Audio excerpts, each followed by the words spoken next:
And thanks for staying with us, everyone. Let's now begin with some of the stories that we are following for you. Let's begin from the nation's capital with the visit of the Senate President, Dr. Bukola Saraki, who visited the presidential villa today. After the meeting with the president, the Senate President says the National Assembly will ensure timely passage of the 2017 budget once they receive the document. Speaking to journalists after an hour closed-door meeting with President Muhammadu Buhari, President of the Senate assures that the National Assembly is ready to ensure speedy passage of the 2017 appropriation bill.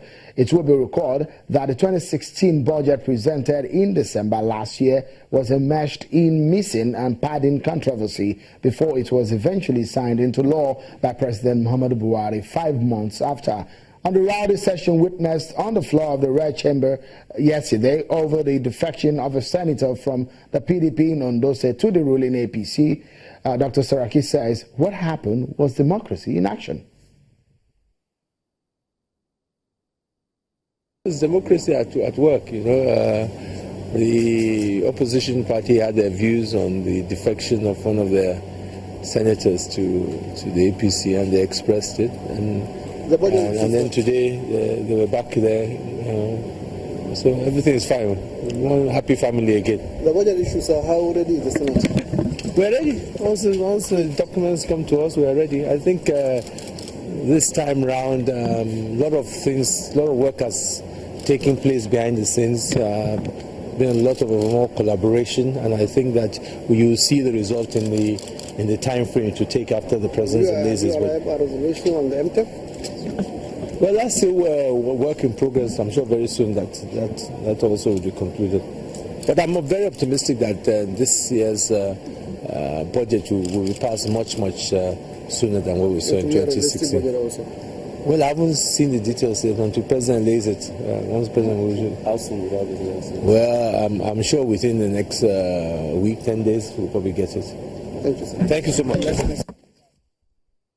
Senate President Dr. Bukola Saraki, you will remember that the aide to the president on National Assembly, Senator Itai Anang, was on the program a few days ago, and he told us here that the president will present the 2017 budget. He also talked about the MTF and some other issues relating to loans and borrowings that could be made. We'll see when the president will present that, and hopefully that issue of budget padding will be laid to rest. Well, now to some other issues pertaining to the All Progressives Congress. A former Minister of Sport, Mr. Bolaji Abdullahi, is set to take the position of the Publicity Secretary of the All Progressives Congress for APC. That position has been vacant since over a year now, when President Muhammadu Buhari appointed the former party mouthpiece, Alhaji Lai Mohammed, who is serving as the Minister of Information. Mr. Abdullahi and Minister Lai Mohammed are from Kwara State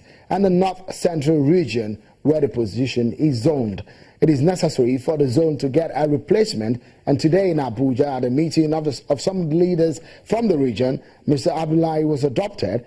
But his adoption will only be ratified by the party's National Working Committee and the neck of the party. It is said that there may not be any problem adopting the former Minister Abdullahi. Lai Mohammed's deputy, Mr. Timmy Frank, whom the party has since suspended, has not been given the opportunity, so he is said, to act in that capacity, as he has been in loggerheads with the Oyegun-led National Working Committee of the party. Now, away from the All Progressives Congress to River State politics, where Governor Nyesom Wike is not happy at all, considering the forthcoming election in River State. Just days ago, he accused the Commissioner of Police in River State of a plot to rig the forthcoming rerun polls in the state. Governor Nyesom Wike has alleged plan by the police to arrest over 100 members of the People's Democratic Party in the run-up to the rerun elections. The governor, who was speaking during the commencement of the reconstruction of Choco Choco Elche Road, called on the public to pay attention to the December 10th polls. The governor also asked the people to resist any of such kind of arrests. Now, when you want to arrest these people, combine names 103 from Ghana alone, what they want to arrest. Make Nigeria see, make the whole world hear them, make them see what do they talk. You never arrest them before now. Now selection day next week. Now you want to arrest them. Who go agree? Who go agree? Who go agree? When I talk, they say we came to make trouble. Where's the trouble? Now you they bring trouble. Who they campaign? Are the right names of people when I go arrest? Then you say maybe before their house, allow them to arrest them. Well, we hope that election goes without any form of violence. Now to our major topic of today, everyone get set. All may not be well with the ruling All Progressives Congress APC, as the party appears is headed for a major political domestic accident. Yes, well, and if that happens, the looming danger is that the party, according to some leaders, their affairs may experience a major split. One of the leaders of the party responsible for the marriage which gave birth to the APC, a former Lagos governor, who was in an open confrontation against the party chairman, Bola Tinubu. At some point, he has asked for the removal of the leadership of the party. Well, on the other hand, the wife of the president, Aisha Buhari, had a fierce too, where she gave a warning to her husband openly in an interview with the BBC on how she will not help in campaign after she complained that some major members of the party who would helped win the 2015 elections were left out in appointments and key party engagements. The scenario which played out in Ondo State also, where some members of the party dumped the party for the Alliance for Democracy. The interesting side of that story is that we understand that support came to that party from the APC, some APC governors and leaders. Well, let's get some perspectives to this matter now. A former member of the House of Representatives and a lawyer, and himself a member of the APC, Honorable Wes Idahosa, joins us from our Abuja studio. Many thanks for coming on the program. Well, if you look at the way the APC came together and what we are seeing right now, considering the fact that the PDP itself is not even having a nice time in the running of the affairs of the party, the APC on its own is not even having as much opposition. But then the opposition the APC is seeing is within. What could have been the major cause of this? Well, you have to realize, Shehu, that politics is dynamic, and party politics particularly, one that is not founded on ideological leaning, is likely to be based on conflict of interest. As you already know, whether they accept it or not, there are some divisions in the party. But the painful thing is that none of these divisions is founded on, say, for example, a conservative wing of the party, or a liberal wing of the party, or an ideological extremist group of the party.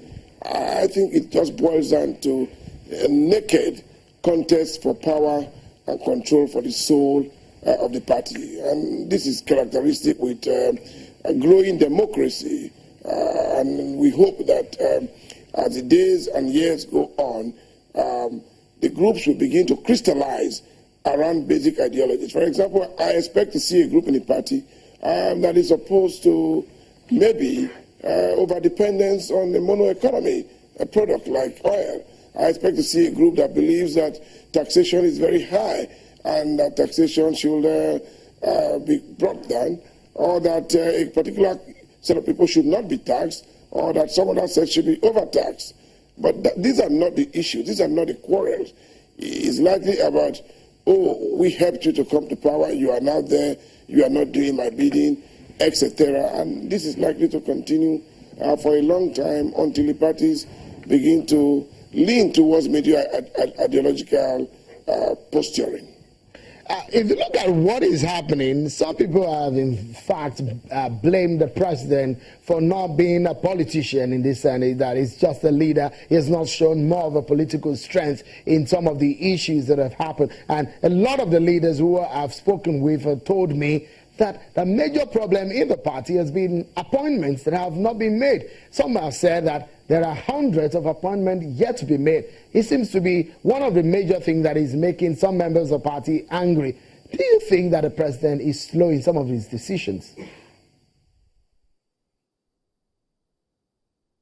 Well, I think there's no question that there's been some very slow pace in appointments and filling government positions. But largely and realistically speaking, in presidential democracy, leadership of the party really is not in the hands of the president. He may be a symbolic head of the party, but really he's the head of the business of the government. If we were running a prime ministerial system of the West ministerial prototype system, where you have the leader of the party also leading the business of government, that would be a different thing entirely. But as it were, because of the nature of our democracy, there is absolute concentration of power in the hands of those who have executive powers, and beyond that, there is a gross misunderstanding of the role of the president in presidential partisan politics. But I concede the fact that the pace of appointments has been quite slow, and that for a party that has the benefit of the type of heavyweights and political tacticians that this party has, this plan should have been much more ready well ahead of the inauguration of the government. So I think next time the lesson from all this is that well before now, many of these appointments should be contemplated. You see what Donald Trump is already doing. Many of the major appointments have been contemplated already, and things have been put in place well ahead of the inauguration of the gentleman as President of the United States. Okay. Honorable West, just for a moment, because we need to go on a break, and when we return, which way for the APC? Can the party even win an election come 2019? Well, if that's your own question too, we'll find out right after now. Join us again.